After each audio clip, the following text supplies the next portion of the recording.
Hello everyone and welcome to the Constructive Criticism Network. This network is here to help you improve at Magic the Gathering at every level. From Pauper Leagues to Top 1000 Mythic, we've got you covered. If you want to hear the entire network, head on over to our sponsor at puremtgo.com, where you can hear each and every show, each and every week, and check out their sponsor, MTGO Traders, and tell them that the CCMTG Network sent you. Now sit back, enjoy the show. From YouTube, podcasts, and more, here's this week's episode from ConstructiveCriticism.com.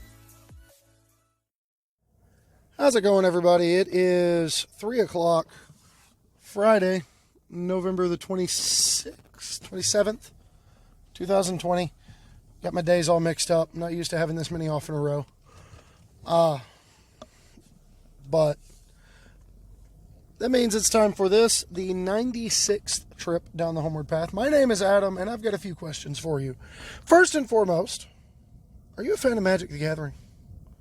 I mean, I really hope so, since you're watching a podcast, or watching and or listening to a podcast about it.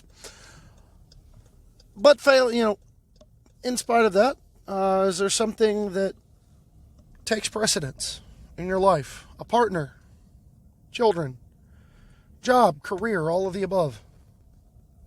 I know how that feels. I've got 3 of my own. I've got a wife and 3 children to take care of. I understand as much as anybody. And in spite of all of that, are you seeking as much as possible to improve at Magic the Gathering? Well, that sounds like you. I hope you are an attacking creature with less power than me, because I'm going to spend the next half hour trying to mentor you. But not before we that by way of the 3 Bs of budgeting, brewing, breaking bad habits. But we can't do that before we get a word from our sponsor. Listen, if you like Magic content, if you love everything we're doing, either here on this show specifically or on the network ConstructiveCriticism.com as a whole, it would behoove you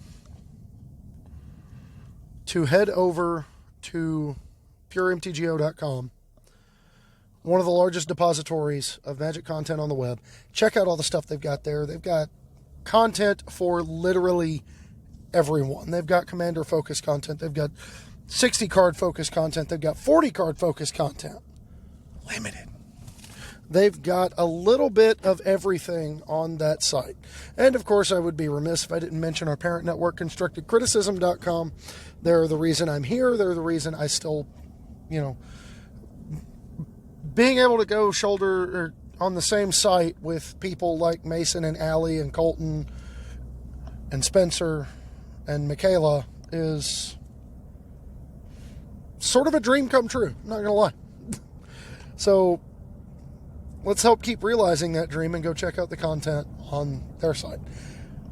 And if you like what we're doing enough to help me keep doing it, patreon.com/HomewardPathMTG. This show's always going to be free. I'm not going to charge for the show. But if you like what you're hearing and you want to help me keep making it, head over there. Let me know. As we dive into our first segment, Budget Spotlight. Budget Spotlight is where we profile an uncommon, a rare, a mythic, and a commander-focused card that either doesn't get enough love, it feels like it's more powerful than maybe the popularity and price would dictate, or a card that is so overwhelmingly popular that I don't understand how it's at the price it is. So for starters, our uncommon is going to be a fairly recent addition to the game as a whole. It released in Core Set 2021, and that card is Alpine Houndmaster. Alpine Houndmaster is a red and a white for a 2/2. When it enters the battlefield, you can add up to 1 each of Igneous Cur or Alpine Houndmaster from your library to your hand and shuffle. Those 2 creatures being 2 mana. Igneous Cur is a 1/2 that you can pay mana and give it +2/+0 till end of turn. Alpine Houndmaster being a 2/2 Vigilance. None of the 3 cards are particularly exciting on that front. But there's more text on Alpine Houndmaster, which is to say, Whenever it attacks, it gets plus X plus O, where X is the number of other attacking creatures. So, there's a little bit to unpack here, not a lot, because, I mean, it's a modern-day uncommon. It doesn't do a whole lot. Alpine Houndmaster is at its floor, at its worst, an acro and hoplite with an extra point of power. And that's not nothing. It's not exciting, but it allows you to just kind of curve out. You play one drop into Alpine Houndmaster into 3-drop. You can do a lot worse than that. Especially if your 3-drops got haste, you can just be bringing a lot of pain on turn 3. If your 1-drop is Pelt Collector or Experiment 1, you can play that on 1, Alpine Houndmaster on 2, haste 3-drop 3/3 on turn 3, crash into their face for 10, they're dead on board. You can do worse.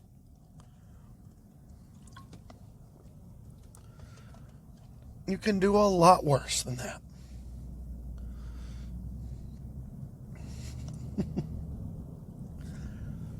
So, the ability to search up additional threats. I originally put in the notes it's reminiscent of Stoneforge Mystic. It's not a Stoneforge Mystic. It's a Squadron Hawk. It's like Squadron Hawk. Which is to say, you can play this in a deck that is otherwise controlling, and it's not going to be embarrassing. Similar to Squadron Hawk, it wasn't bad even before they started figuring out you could play Stoneforge and equipments alongside of it. Playing your blue-white control deck with just Squadron Hawks as creatures was a viable strategy for a while.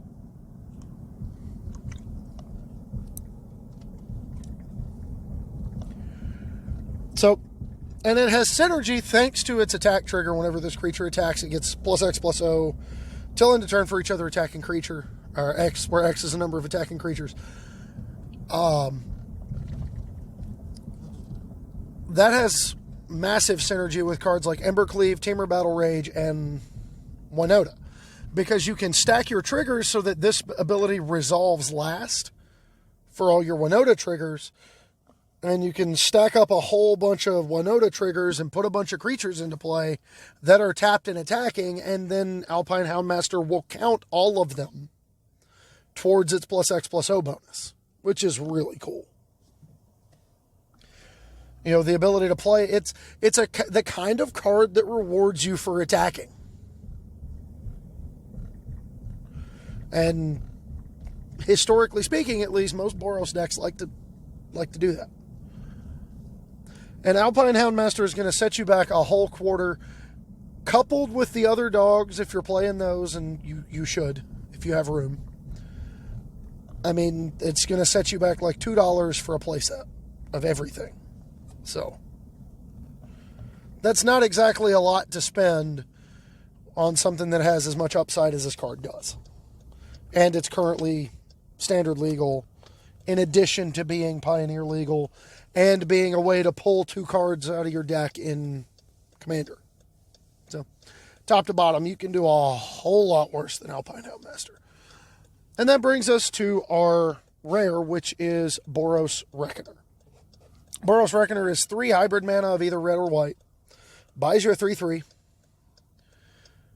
And for, I believe it's either a red or a white, a hybrid red-white, you can give it first strike until end of turn. And then you can give it first strike until end of turn. And if damage is dealt to Boros Reckoner, it deals that much damage to any target. So, right off the bat, the first thing that comes to mind with this card, because of its pedigree, namely the most competitive play it saw was in the original Aristocrats deck, where it played along, where it linked arms with the Sorcery Blasphemous Act to deal 13 damage to all creatures, which would then deal 13 damage to your opponent's head after you've played the game for a few turns. And it was a really cool way to just end the game. Well, you can do something similar to that in Pioneer. It just takes a lot of work, and I'm not sure it's good, but I got to mention it because it's a thing you can do. I'm not saying it's a good thing you can do, but you can definitely do it. Which is to say, you can play Boros Reckoner on turn 3,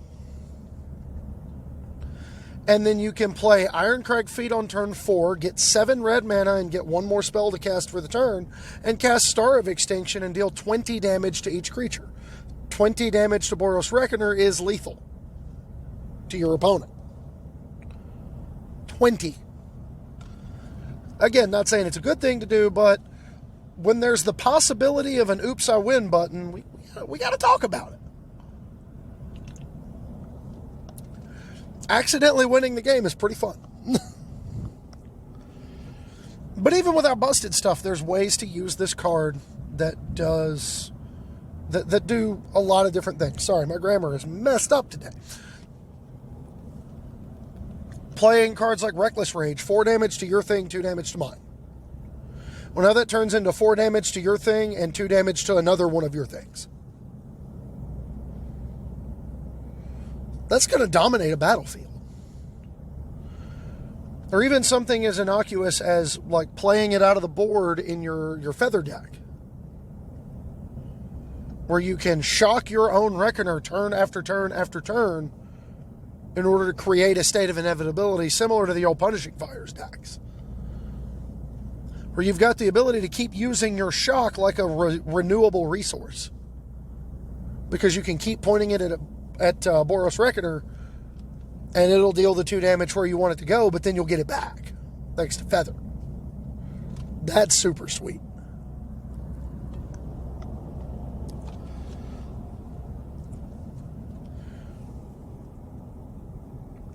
And Boros Reckoner will set you back a whole 75 cents. You can do... when you compare the synergy with Nykthos, the synergy with Star of Extinction, and the synergy with the whole Feather deck, like, come on, that thing's a no-brainer. Just get them. You can do a lot worse than $3 a playset for a big synergy piece. Now, for our Mythic, we're going to talk about Nahiri the Harbinger from Shadows over Innistrad. Well, depending on the edition, you can get different prices at different places. But Nahiri the Harbinger is 2 red and a white, Planeswalker, legendary Planeswalker Nahiri, for those keeping score of how well I'm remembering card information. Spoilers, it's not good. But Nahiri enters the battlefield with 4 loyalty, and she has a +2, either, I can't remember if it's draw a card then discard, or if it's discard a card then draw. I can't remember what order it's in. Obviously, it has different synergies depending on that. Like if it's draw then discard, it's better with a card like Arclight Phoenix, or the draw 2 cards, or that kind of stuff. If it's discard then draw, it's good with like dredge cards or things of that nature.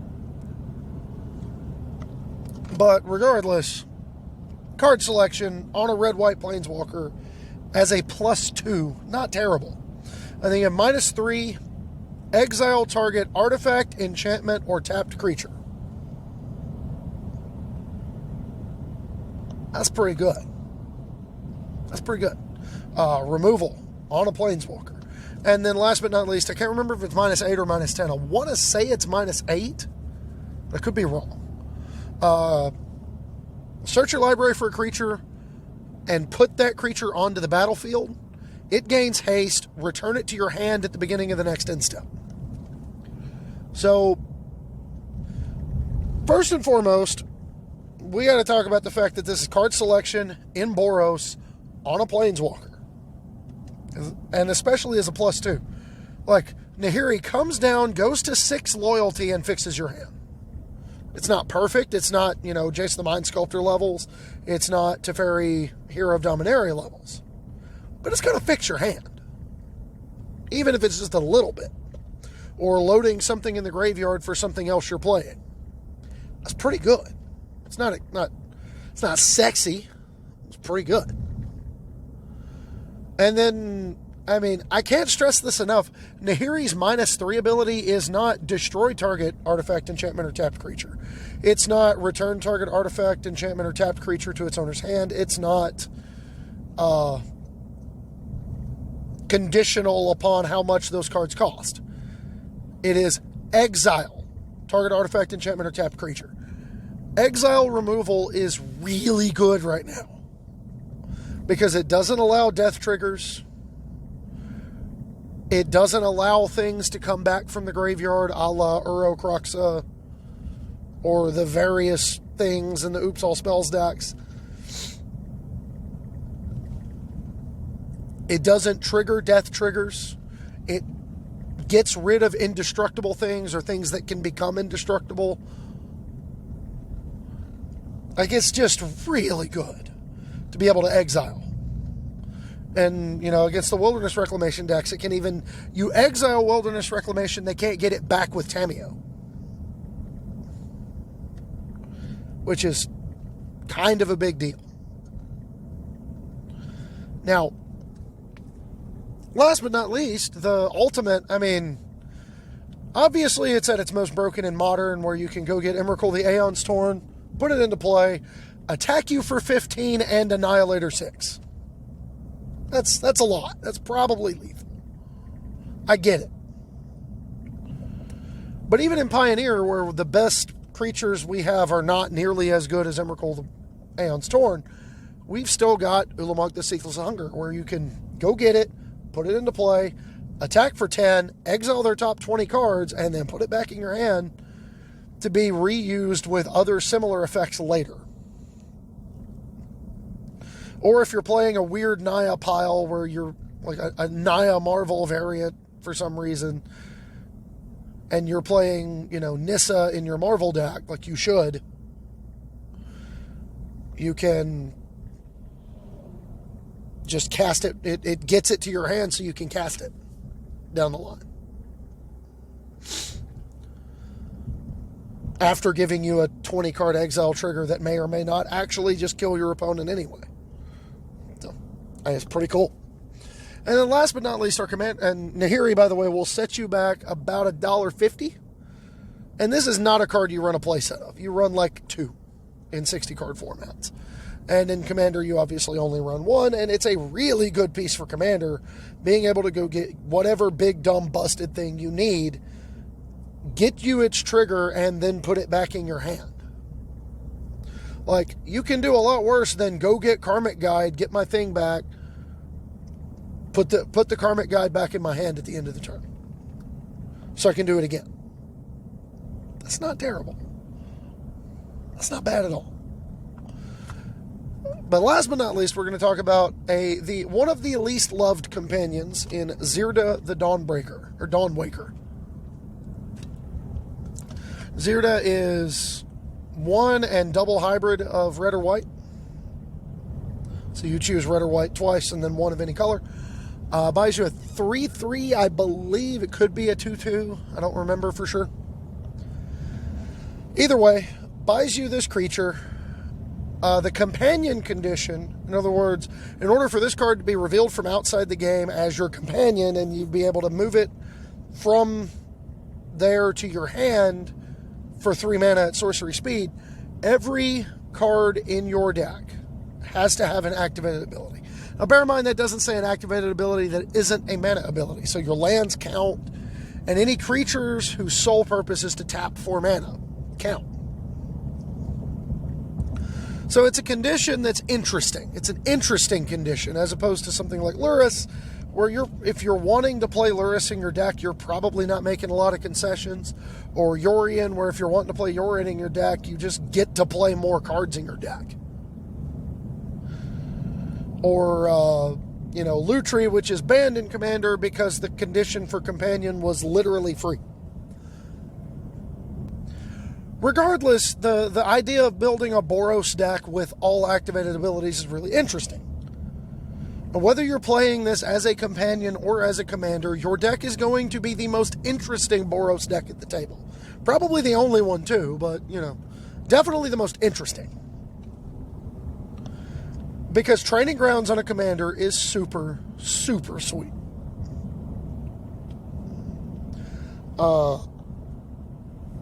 And if you have found a way to bust it, to make it gross, to kill a table because you're playing Zirda, hats off. I mean, I'm not wearing one right now, but hats off. More power to you. I am very proud of you.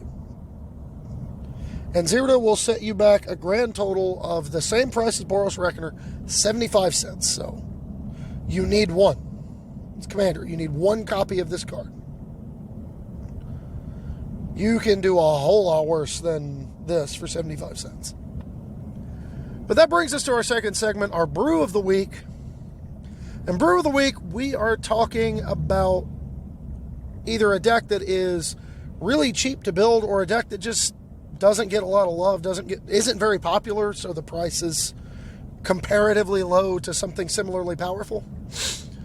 And this week we're going to be talking about Boros Feather for Pioneer, as opposed to Historic or other such formats. And I kind of did that, I kind of gave the tease for that at the beginning, right? The idea of playing Feather plus spells that target plus creatures that want to be targeted, it's not a new one. But what is a little bit new is the school of thought about how to build the deck. The core is really simple. It's broken up into really three pieces, three parts. You've got your pressure package, which are the creatures that want to be targeted or want to see you cast the spells in order to grow. Those are Favored Hoplite, 10th District Legionnaire, and Favored Hoplite, 10th District Legionnaire, Monastery Swiftspear, Satyr Hoplite, these creatures that get bigger either when you cast a spell that targets them or you cast a non-creature spell via Prowess. Whatever the case, those are the creatures you're using early in the game to apply pressure to your opponent's face and give them something they are worried about answering. Because without them being incentivized to kill things, a good chunk of the rest of your deck doesn't work right. The second tier are your payoff cards, your long game cards. Feather the Redeemed, being able to exile any instant or sorcery you cast that targets one of your creatures and put it back into your hand at the beginning of the next end step, is a big game. Young Pyromancer, being able to take every instant or sorcery you cast and put another body on the table, keep applying more pressure, or provide effective blockers with which to race. That's really effective. It's really good. And Dreadhorde Arcanist, being able to recycle the spells you cast early in the game before you got Feather online, not only out of your graveyard, but out of your graveyard and back to hand thanks to Feather. It's really effective. It's really good. And what spells are we trying to cast? Well, you've got Defiant Strike, a 1-mana +1/+0 draw a card. With an active Feather, or even just courtesy of Dreadhorde Arcanist chipping in for its one, it's extra points of power. It's extra cards. Even if you're not doing it every turn, an extra card here or there can be the difference between a win or a loss. You've got God's Willing to protect your creatures. You've got Gird for Battle to make them bigger. You've got Fight as One to give them indestructible and +1/+1. You've got Reckless Rage to kill one of theirs that you shouldn't be able to for 1 mana. And in particular, once you get rolling, Reckless Rage doesn't actually kill any of your creatures. Because you Reckless Rage targeting their thing, and your thing either gets bigger in response to Reckless Rage dealing 2 damage to it, or if it's Favored Hoplite, it just prevents the damage to it. Or it's just already big enough to live through it. So it's just a really, really perfect fit kind of card for that deck. And I was a little disappointed we only got it in Standard for the little bit of time we did. It was really sweet.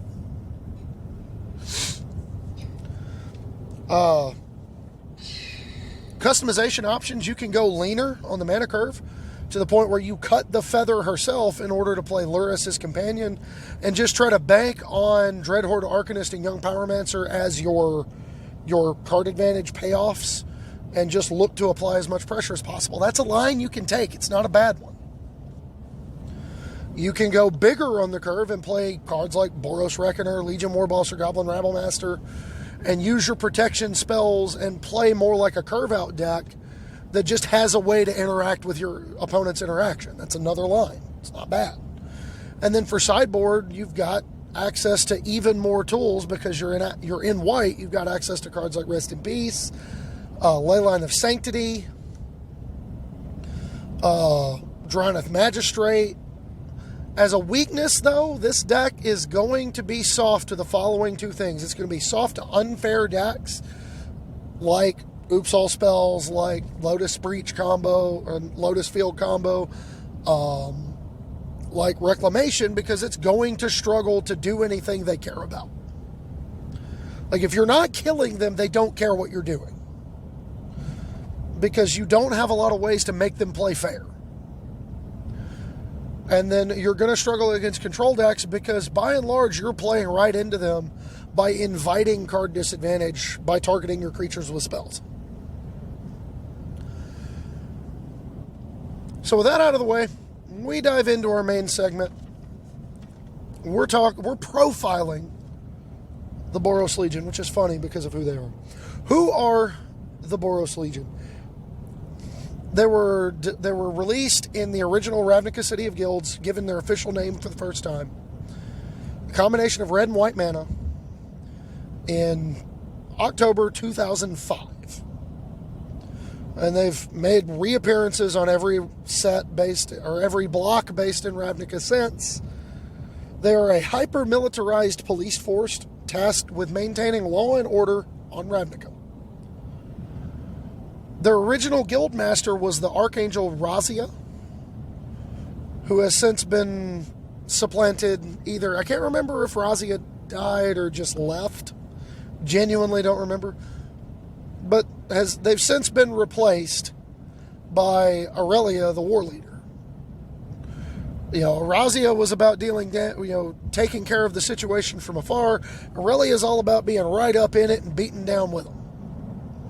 Couldn't be more different. It's the home guild of Agris Kos, the protagonist in all three of the original Ravnica block novels. He's an old, retired beat cop that you actually care about when you read the novels. It's actually kind of sad, but they're typically used as tribal and mechanic vehicles in non-Ravnica settings. In other words, typically speaking, when you see an actual Boros-colored card, when it's both colors, it's probably in the set to push a theme. If you're not on Ravnica, it is in the set to push a mechanic or a synergy. Really good examples, but we'll get to those in a minute. Strengths of Boros, red and white. When you're playing them together, creatures, first and foremost, particularly at the low end of the curve, you get a lot of really good, fairly efficient creatures. You're really good at going wide on the board, applying a lot of pressure, and thanks to white mana, you can make them bigger. You can pump all of your creatures at once. Similar to Selesnya, but a little bit less dedicated to that theory. And similar to Orzhov, burn spells and white removal go hand in hand really well, because burn spells are more efficient, but a little more narrow as for what they can take out, while the white removal spells are typically more expensive, but can deal with more things. Exactly like Orzhov. And there's a lot of emphasis on unique mechanics. Boros, outside of its Ravnican identity, doesn't really have one. Weaknesses, it's typically very fair. Boros decks don't tend to be able to do anything that feels like cheating, with the obvious exception of Winota.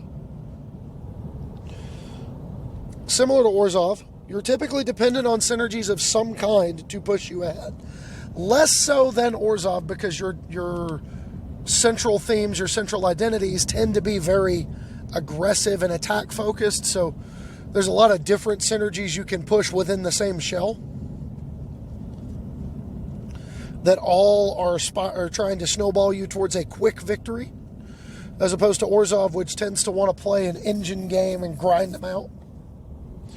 And unlike Orzhov, you don't have the backup plan of disruption to pick you back up when you fall behind. You can't keep your opponent from doing something more powerful than you. So from a mechanical identity standpoint, what does Boros bring to the kitchen table? Well, for starters, their printed mechanics, their official watermarked Ravnica mechanics, were Radiance in Ravnica City of Guilds. Radiance is on targeted spells or abilities. And what it would do is it would declare a single target creature, and each other creature that shares a color with it get this. The one I played the most, the one card with Radiance that had the largest pedigree was Flamekin Zealot, which would give target creature and each other creature with the same color +1/+1 in haste. Well, Flamekin Zealot, as the target of Dread Return after you sacrifice 3 Narcomoebas with 3 Bridge from Belows in the graveyard. That puts 9 2/2 zombies on the battlefield. You bring back Flamekin Zealot. Everybody gets +1/+1 in haste. Attack you for lethal. That's the card with the most competitive pedigree that had Radiance. The second mechanic was Battalion from Return to Ravnica. They're abilities that triggered when the creature and at least 2 others attacked. In other words, it's a mechanic that rewards you for attacking. So it's the most Boros of Boros mechanics ever, because it wants you to attack, and it wants you to attack a lot. And last but not least, most recently, they got Mentor from Guilds of Ravnica. Mentor is one of the coolest mechanics that came out of the newest Ravnica sets, in the sense that it's unique. It asks questions of you in deck building, and it makes you make decisions. And I like that slant. A creature with Mentor, when a creature with Mentor attacks, you can target another attacking creature you control with less power and put a +1/+1 counter on it, which is really good. It's thoroughly reasonable. Being able to get an extra point of power in the middle of combat is not nothing. As far as common tropes and themes, they are red and white creatures, in particular Boros creatures, really seem to have the market cornered on things like First and Double Strike.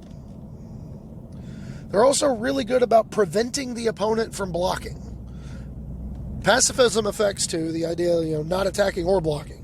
But even just the idea of preventing blocking is a big deal to Boros. Like, you get to continue to apply pressure because your opponent can't stop it.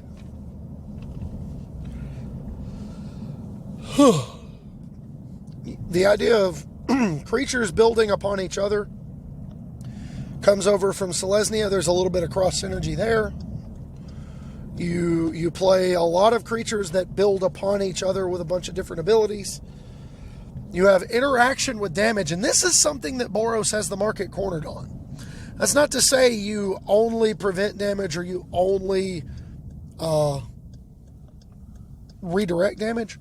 No, it's the idea that you are preventing damage, you are turning damage to your things into other resources of some sort, you are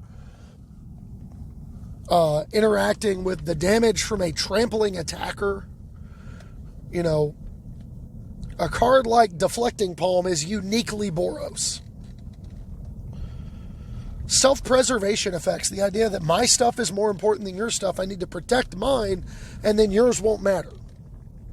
Heroic, printed or not, the idea of targeting my stuff to give my stuff more abilities, make it bigger.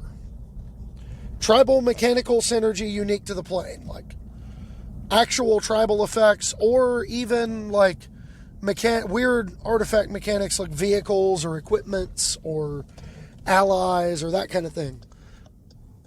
It's a common trope you see with Boros. And, to a lesser extent, there's a somewhat of a focus on artifacts and enchantments, or artifacts and equipments.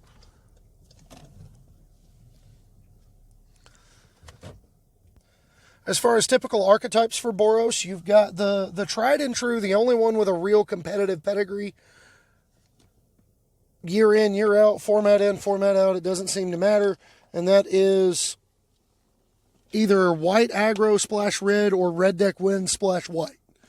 The idea that you are a dedicated classic aggro deck building just the tiniest little bit of some sort of synergy into your deck to make all your cards better. Along that note, you've got buy all the way in synergy aggro, whether it's heroic, vehicles, metalcraft, battalion, exploiting the mechanic that you've got at your disposal, the resource that they gave you at your disposal to its absolute limit. You've got big aggro, like the Boros Angels deck or the Path of Metal deck, wherein you're trying to just play the best thing you can turn after turn after turn. And then, last but not least, you've got the value mid-range family that gave us Boros Monarch in Pauper, which ironically has started to adopt other colors or has started to become more of a linear aggro shell over there. It's Boros. What do you want from me? As far as an overview, a general synopsis on what Boros is to the aspiring competitive Magic player, it's mostly got a lackluster competitive pedigree. Unless it's got really good cards available, unless they print specifically really good cards in those colors for the purposes of building a specific deck, it tends to be kind of lackluster. It's not very exciting. It is, however, a Commander goldmine, because there's a lot of different ways to build Boros in Commander. You can build, go wide aggro, go tall aggro, Voltron, Spellslinger, land destruction, weird synergy pieces that give you access to Storm, like all kinds of nonsense that's available. So that's kind of the overview, the general synopsis, the basic approach of Boros. I hope it was good. I hope you enjoyed it, because that's all I got for this week. I want to thank you again for listening. You can find me, got questions, comments, concerns, leave them down below or on Twitter at HomewardPathMTG. On Facebook, my name is Adam Spain. You can join the Facebook group, the Homeward Pathfinders. You can, as one of the benefits of patronage, you get access to the Patreon Pathfinders Discord, where we talk about episode topics, share deck lists, and if you're a patron of $3 or more, your deck list gets pushed to the front of the line for Brew of the Week. If you're a patron of $5 or more, you get your own episode written specifically about the topic you want. And that's all I've got. Again, save your dad jokes. We have episode 100 coming up real fast. Spoilers, we're going to record that the week of New Year's. Provided nothing else has come up, nothing is more pressing. The plan is to record episode 100 the week of New Year's. I'm going to have a very special guest. So save your dad jokes for episode 100. I'm going to be putting a comment thread on Twitter for dad jokes. I'm going to be putting one in the Facebook group for dad jokes. And I'm going to be putting one in the comment section of episode 99 here on YouTube for episode 100 for dad jokes. That's all I want there. Because we need to overload this special guest with dad jokes at the end of it. Because it's rare that we get to hear somebody's laugh other than mine for these jokes. So, with that out of the way, that's going to wrap us up for this week. We'll be back next week to talk about the Is It League. Finally, something that doesn't feel like it has a real-world allegory. But remember, we've had a lot going on. Holidays are already a rough time of the year for a lot of people. So when dealing with people, remember to be kind. Or remember, never be cruel. Never be cowardly. Remember that hate is always foolish. Love is always wise. Always try to be nice, but never fail to be kind. So go forth, laugh hard, attack with a bunch of creatures, and be kind. We'll catch you next week. Be safe, everybody.